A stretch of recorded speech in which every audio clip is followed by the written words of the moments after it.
Сәлем достар, тыквенный суп жасаймыз. Ол үшін алдымен қазанымызға аздап майымызды қойып, қыздырып аламыз.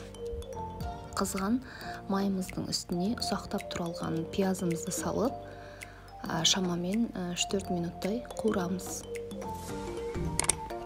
Жақсылап қуырғаннан кейін осы пиязымыздың үстіне сәбізімізді ұсақтап турап салып аламыз.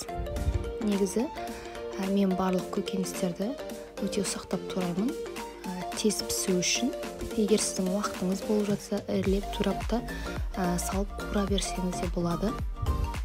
Сәбізді де 5-7 минут арасында қуырып алғаннан кейін картоп қосамыз. Енді сәбіз картопты қосу міндетті емес, бірақ мен өзім қосамын. Жақсылап қуырып алғаннан кейін асқабағымызды да өте жұқа етіп ұсақтап турап алып қостым.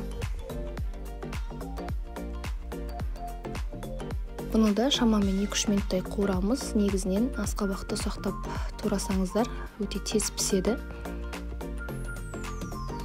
Үстіне дәміне қарай тұзымызды қосамыз. Егер өзіңізге ұнаса, бұрышты, приправаны қосуыңызға болады. Және де осы қазанымыз толмайтындай етіп, жартысынан су құямыз.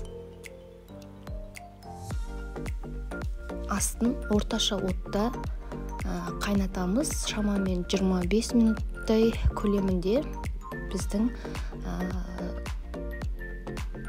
көкөністеріміздің барлығы жұмсарып қайнайды.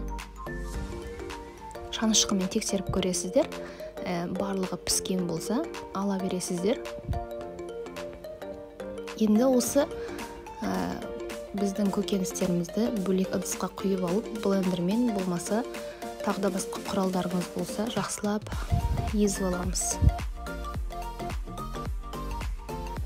Жақсылап езгеннен кейін міне бізде осындай қоймалы жыңы сұйықтық шықты. Дайын осымен біздің супымыз. Ыдысқа құйып ұсына берсеңіздер болады. Өте дәмді әрі өте пайдалы сорпалардың бірі.